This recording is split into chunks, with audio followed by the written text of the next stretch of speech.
from the Yard. KTFTY, Truths from the Yard.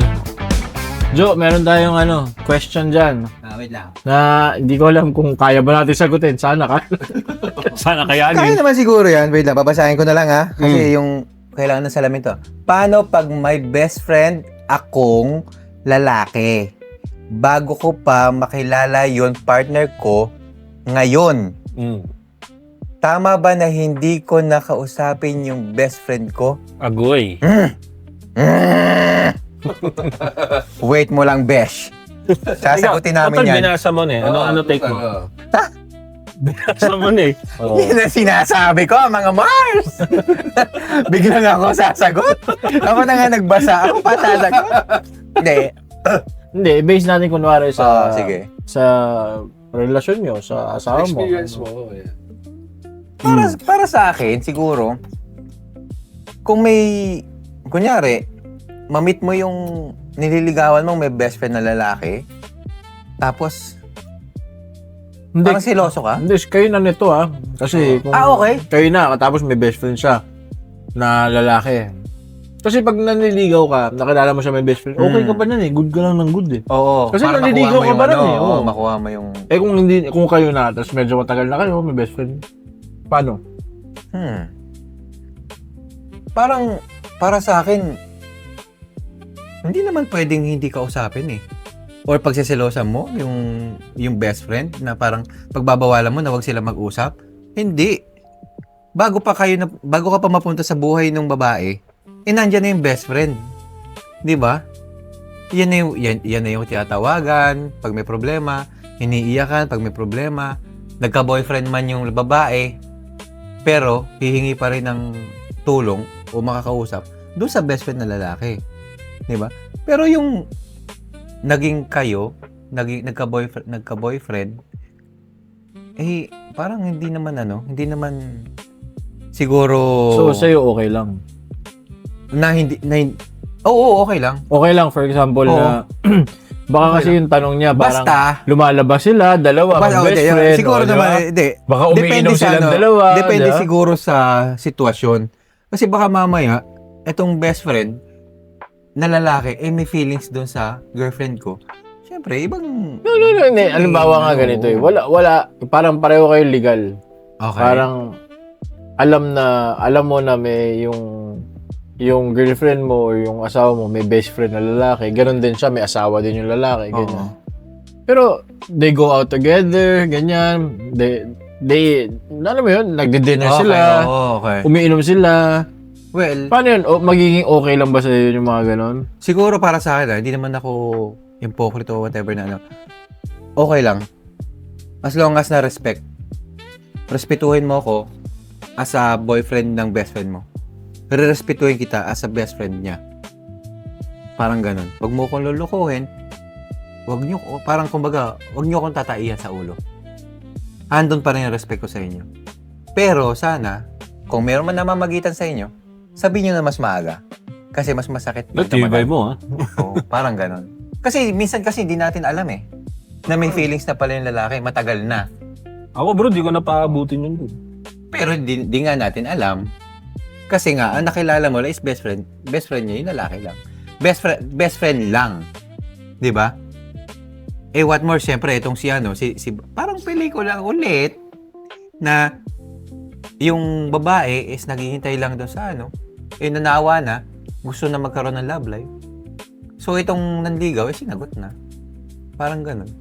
So, yun yung sa akin, respect lang. Respect talaga. Respect lang sa akin. Parang ganun. Okay, pero kasi yun yung opinion niya eh. Kung ako naman, yung opinion ko, dyan sa'yo, ikaw, yung nag-message ka, isa lang yung masasabi ko na limitahan mo. May limit. Kumbaga, kung dating halimbawa single ka, mag-best friend kayo, okay, fine, best friend mo yan eh. You go out together, binom kayo, clean fun. Pero sa akin siguro, pagka ako na yung karelasyon, opinion ko to hindi na pwede yun ganon. Na lagi. Oo. Oo, hindi na pwede. Tsaka kung lalabas kayo, kasama ako. Oo. Hindi na pwede sa akin yung Kayo. ganon. Oo. Hindi na pwede sa akin yung, halimbawa, dalawa lang kayo, Oo. Pero kung May team building po eh. i-base ko din naman yan sa experience ko kasi yung asawa ko, bago kami ikasal, may mga kaibigan siya mga lalaki. May mga kaibigan siya nagpupunta rito, which is nakaibigan na talaga niya, uminom sila, lumalabas sila kumakain. Pero kasi ang kagandahan lang nun, yung misis ko rin na medyo nag-cut na rin sa kanila nung Naglagay na ng boundaries. Oo, na parang hindi ako pwede, kasama ko si ganito, kasama ko na si Jom, hindi ako pwede. Next time, bawi ako sa inyo, yung mga ganon. Oo. Kumbaga, kung isipin mo, kaya ako, masasabi ko sa kanya, dun sa nag-message, limitahan mo na lang talaga. Magbigay ka ng limitasyon. Kumbaga, respetuhin mo rin kasi muna kung ano yung mararamdaman ng partner mo. Hindi, totoo. Kasi yung best friend mo, kaya mo nga tinawag na best friend yan, magkita kayo o hindi ngayon, o kahit hindi kayo mag-usap, best friend mo pa rin yan. Hanggang, naman. Oo. habang buhay mong best friend yan eh. Kasi pag yan, nagkaroon din naman ng relationship, ganon din ang mangyayari doon sa girlfriend ng lalaki. Na parang sabihin niya, Oo. limitahan mo May din yung limitasyon na kasi rin, syempre, oo. may babae silosa din eh, kahit pa paano, di ba? And hindi dapat yung karelasyon ng gumawa ng move. Ikaw mismo, si Sarili ba? ate na nagtatanong, siya mismo dapat ang gumawa ng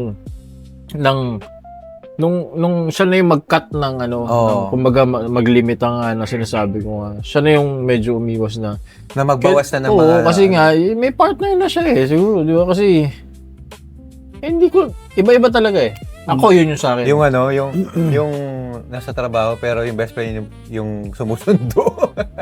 yun yung May mga ganun din naman eh. yung May mga mga ganun din kailangan, naman eh. no? Hindi mo naman maiwasan yun. Oo, may mga ganun din naman. Siguro, kumbaga, parang nakasanayan din nila. O sige, tara, sabay tayo. Oo. Uy, sunduin kita. Kumbaga, parang wala lang talaga. Kumbaga, talagang yung closest sila na as a best friend. Kumbaga, ganun sila ka-intimate yung... Hindi intimate. Clean fun lang talaga. Talagang lang talaga sila. Talagang close lang. Talagang Oo. ganun. Parang, Meron naman talaga ganun. let's say, lumaki kayo together. Pero, kailangan talaga medyo, para sa akin, Para sa'yo. no, hindi ako okay sa, tayo tapos ganyan pa rin kayo ka-close niyan. Hindi ako okay doon. limitation lang din. No? Ewan ko sa inyo ewan ko sa inyo. Hindi, tsaka dapat, yung best friend, marunong din umadjust. Lalaki sa lalaki, magkaroon ka ng respeto. Tsaka siya din yung makakaano. Kasi sa totoo lang, kung sino yung partner, yun yung yun yung priority. Tama. So, kunwari ako bilang lalaki, sa totoo lang ako, ang sarili kong pananaw dyan, hindi talaga ako naniniwala dyan, yung lalaki, babae, Best friend? best friend. Oo. Hindi ako naniniwala dyan. May Lalo na kung kunwari, nabubuong kasi dyan eh. although alam feelings kong talaga. natural na Hindi, nangyayari. walang ganyan, nabubuo eh. Walang nabubuo. Oo. Talagang best friend lang sila, walang nabubuo. Although meron yan, and I know may mga legit na ganyan na talagang mag Ako lang personally, pag ako naging, kunwari, may partner na ako, tapos kung ano yung pakikitungo ni best friend dito sa partner ko is the same pa rin, hindi ako papayag. Limitation na. Hindi. Sa akin talaga, putol yun.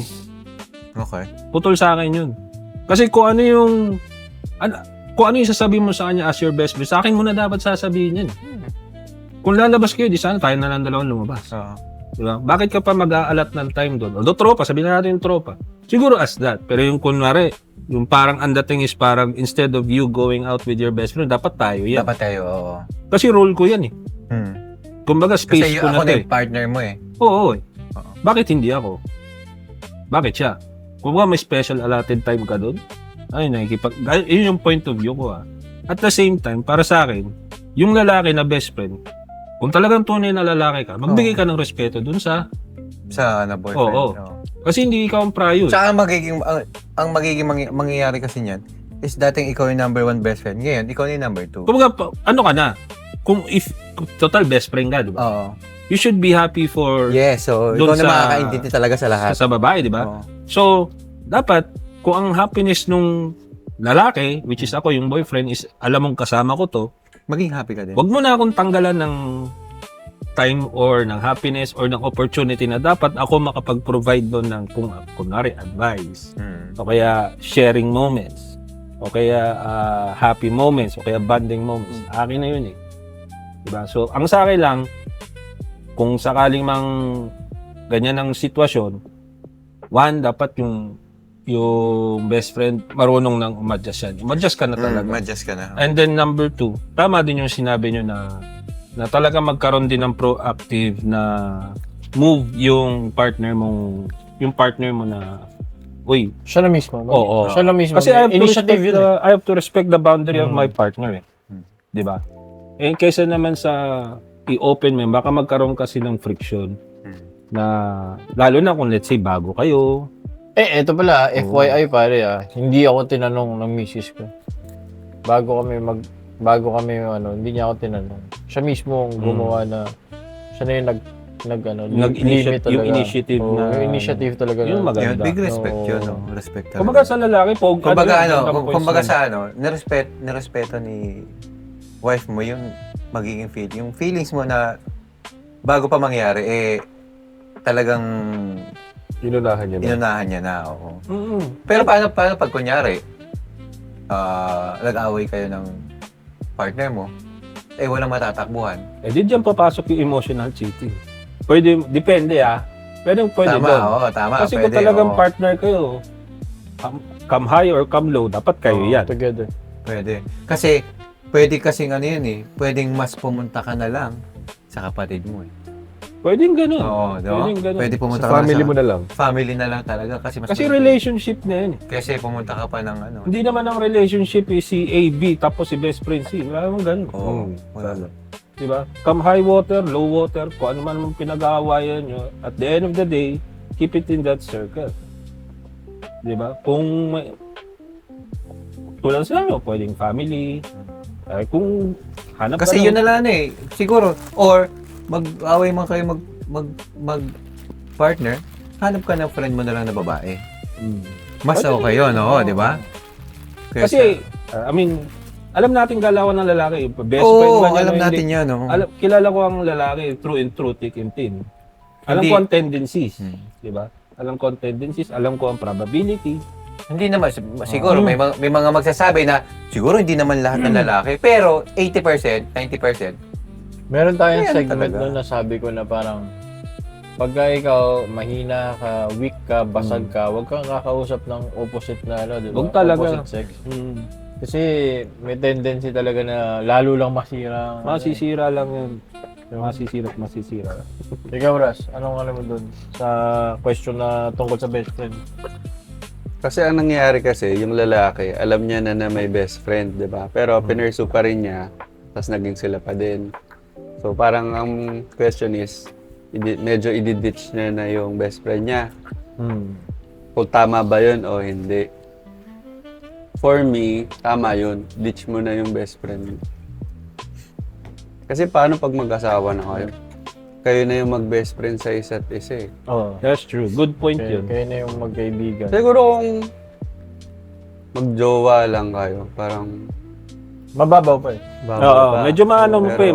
Shallow pa yun Oo. Parang, mata-tolerate mo pa siguro yun. ang ano pa lang pero kasi kung magjowa pa lang kayo, mangyayari nun. Selos-selos lang yun Pero ganun yan, Pero- hindi ibig sabihin na tanggap yun. Medyo may ano yan, may, uy, ano ba yan?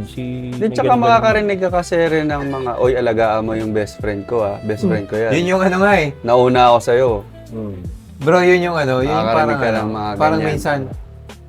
minsan may parang may power ka ba para So- magsalita sa So, akin na depende ganyan? sa'yo kung Siguro gusto- concern lang, pero kung wag gusto mo mo pa, atakayin. kung gusto mo pa i-pursue yung ganong situation, gusto mo talaga yung babae na sige, i-manage ko yung ganitong environment na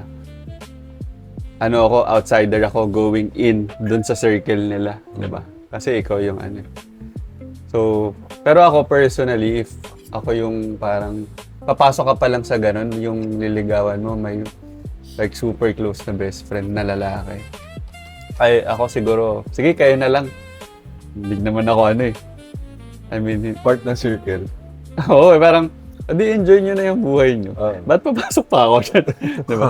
Hindi lang naman kayo yung mga tao sa mundo. At least, diba, alam ko na okay yung relationship nyo. Ako, I wouldn't, Pero if like gusto mo talaga siya, tatanggapin mo yun. Yun yung mo doon. Tanggapin mo na may ganon. Na Sugal ka. paano? alam mo na papasok ka sa isang relasyon na relasyon rin nila yon, papasokin mo. Kasi yung best friend na lalaki, pwede kasing ano yun parang kuya niya. So in a way, Oo. kilala rin Depende siya. kasi, no? Best friend yan, kilala rin niya ng pamilya niya. Baka nga umatin na yan ng reunion nila. Kilala yan, kilala ng lahat yan. So in a way, kilala namin yan. oo, parang, sana Siya pa nga nga yung sana nga, sumusundo eh. sana nga sila na lang nagkatuluyan eh. Una, Yun na lang ang kulang. Hindi, Yun yung ano, yun yung it's the pinaka-grabe same naman. pag, diba, ito rin yung pag papasok ka sa relationship, naisip mo, Inang kapatid gusto ko dyan. ito makasama, gusto ko ito maging asawa. It's the same as kikilalanin mo rin yung pamilya ng mapapangasawa mo. Kung Wherein part nasanay yung eh. best friend nun. Nasanay. So, ano ba yung magiging relasyon nyo nung best friend?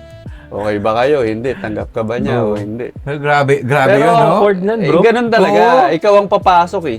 Di ba? Ikaw yung mag-a-adjust. Oo, ikaw talaga mag-a-adjust sa umpisa niya. Lalo na sobrang bait ng best Pero friend kasi dapat sa pamilya. yung pagkaya nga nun, yung partner mo na mismo, siya na mismo rin magpaparamdam sa'yo kung saan ang lagay mo. Oo. Kung nasaan ka, nakatayo. Siya rin siya naman na magsiset magpaparamdam ng sa'yo. boundaries eh. Paano, Siyempre, paano pag sinabing, Buksan mo, papasukin ako. the Bluetooth device. paano kung, ba't tuwing ako ang hihirit, doon ka may pass lang. Yan to. Paano kung sabihin, babe, wala ka bang trust sa akin? Wala ka bang tiwala sa akin? Meron. Trust Dapat issues laging na meron. Sa agad lahat eh, naman ng relasyon, dapat may trust eh. Pero bago ka pumasok doon, dapat may tiwala ka rin sa sarili mo. Buo ka na Oo, dapat. buo ka Confident doon. ka, oo. pag pumasok ka sa relasyon na may multo ka, lagi kang No, mag-iisip. I mean, diba? yung partner mo na may best friend, for example, ako, di ba? Yung girlfriend ko may best friend na lalaki. Tapos sabi niya sa akin, babe, wala ka bang tiwala sa akin? Wala namang issue sa amin dito. Ba't kailangan pang... Is this straight to the point? They- May tiwala they- naman ako, what I mean 50%. is, para umabot kayo sa point na kailangan yung pag-usapan yung trust, wala ka bang tiwala sa akin? Ibig sabihin, on your side, Hindi ka na nagtitiwala. hindi ka na nagtitiwala. Kasi Kasi hindi ka sinabi mo confident sa sarili mo eh. Para sabihin mo oo. yun. Kasi parang kung ikaw sobrang confident ka, Tama. ano sige, sabihin niyo ako pag may nangyari sa inyo, para okay lang ako, pwede naman tayo maghiwalay. Basta walang lokohan. Oo. Straight up lang kung may nagde-develop na, sabihin niyo sa akin, okay lang, no hard feelings. Bro, Aalis mararamdaman mo yun. ako. Diba? Kasi confident ka eh. Parang mararamdaman okay lang mo yun. ako, diba? Ganun ka. Ganun dapat yung, kumaga, doon ka papasok na, So against ka din, no? saan?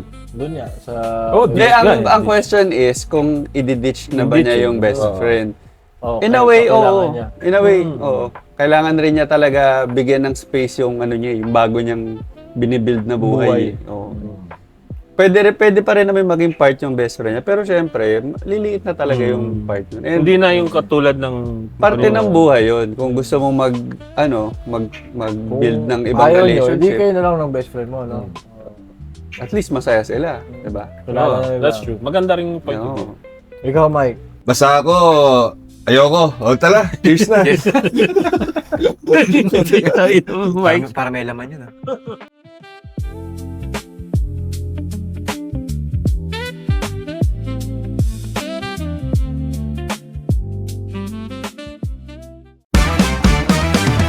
Truths from the Yard.